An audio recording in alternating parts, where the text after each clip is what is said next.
राज करे लगबू तू दुनिया को निषाद लिखावा दुनिया को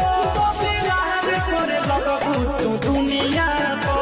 निषाद लिखावा दुनिया को अच्छा निषाद लिखावा दुनिया को सबीर बाबू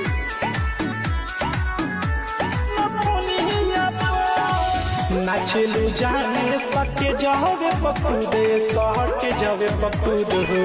तब काहे बनेलू तू अपनक सुध यारे हे अपनक सुध हो अपनक सुध यारे हे अपनक सुध हो पैसा से आवो चाहे प्यार से गोरी